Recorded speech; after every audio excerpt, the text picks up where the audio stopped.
What's up, everybody? Welcome to Hip Hop Biographics. And on this channel, we cover hip hop legends, figures, and forgotten moments in hip hop. Today, we'll be discussing, was Elvis racist? And also, was Elvis a thief?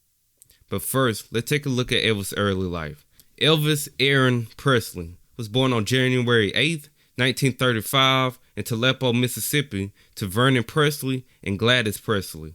Elvis grew up in a small two-room shotgun house that his father built himself by hand. Elvis had a twin that was born 35 minutes before him, but would end up being a stillborn. Elvis would develop a strong, close relationship with his parents. Elvis' parents were part of the blue-collar working industry, and they had very little money during Elvis' upbringing. Elvis' family may not have been rich, but they were rich in the spirit of Jesus Christ.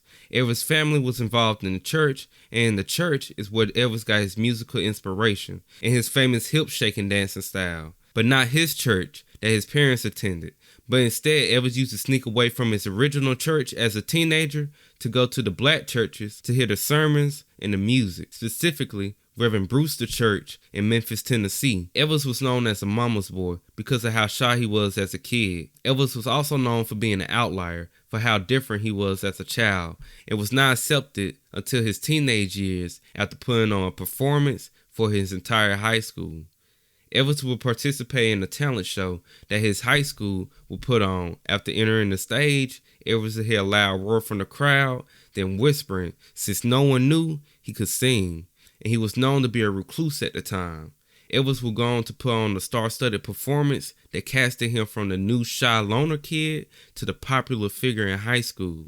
After graduating high school, Elvis began working different jobs while trying to get his music career taken off, using the proceeds from his jobs to pay for his studio time, until one day a man by the name of Sam Phillips heard Elvis' demo and decided to take the young performer on tour until Elvis got his first big break, That's Alright, in 1954.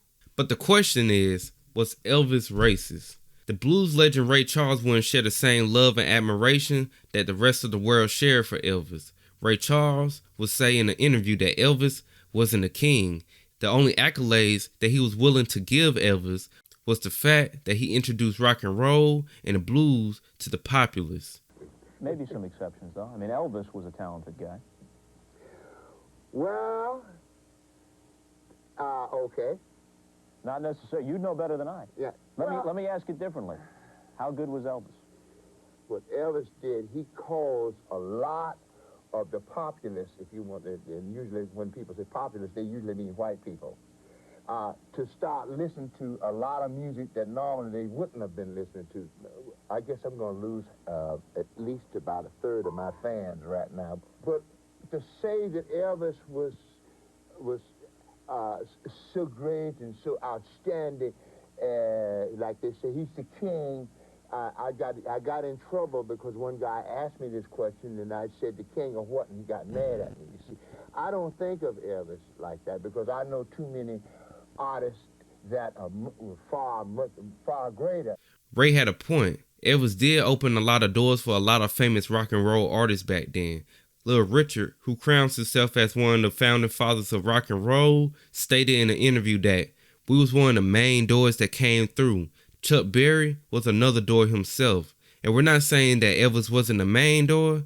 I would never say that. But Elvis started white people to sing rock and roll. But all this discussion about Elvis' success didn't just start because of the fame he acquired, but instead the name he would be crowned with, the King of Rock and Roll. Elvis would first acquire this name on May 4th, 1956 in a magazine article where Robert Johnson crowned Elvis the fledgling king of rock and roll, thus causing other journalists to pick up and call Elvis the same thing. But Elvis wouldn't agree with this new title. He's on record saying that he isn't the king of rock and roll, and that actually there is only one king, and that is God, showing Elvis hasn't lost those Southern Christian beliefs that he grew up on. Elvis will also give credit to not starting rock and roll, and that people like Fats Domino were actually better than him. During an interview after a performance in Las Vegas, Elvis was referred to as the king of rock and roll. Elvis would respond to the statement by pointing at Fats Domino, who was sitting nearby, and said, "That's your real king of rock and roll." Even though Elvis wasn't coming out in every major interview, professing that he's not the king of rock and roll, but he did make some attempts letting the masses at that time know that he's not even the greatest and that there's more talented artists out there. Elvis even will go on to say in another interview that a lot of people seem to think that I started this business, but rock and roll was here a long time before I came along. Nobody can sing the music like colored people. Let's face it. I can't sing it like Fats Domino can, and I know that. So Elvis really didn't want the title of King of Rock and Roll. Elvis just seems to be an unfortunate white kid from Aleppo, Mississippi, who adored and was interested in the style of music. He took this fascination and impersonated it out of respect and admiration.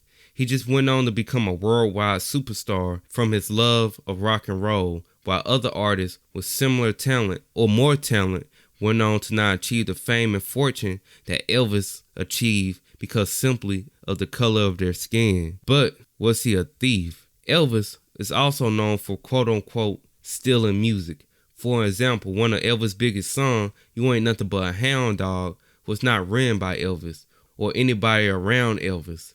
This song was actually sang by a black woman by the name of Big Mama Thornton. But this song wasn't written by Big Mama Thornton, but instead it was written by two teenage kids named Jerry Lieber and Mike Stoller. Elvis would be familiar with this song because of how famous it became. It even had a response song called Bearcat.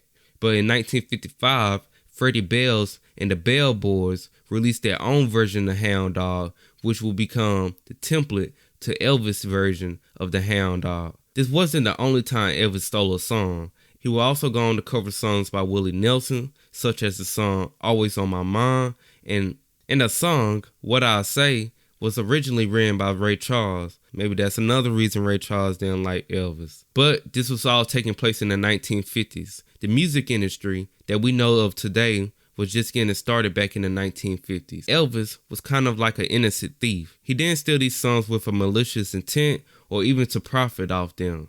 He simply enjoyed the music and decided to sing his versions of it. Now, did he know that he was wrong, or that he couldn't use someone else's music, or that he couldn't use someone's music, even down to the way they sing the song? But that's up to you all to decide. So get in the comment box, leave your opinions. Was Elvis racist, or was he a thief? And please leave a like and subscribe if you enjoyed the video and if you learned anything. And I'll catch you on the next one.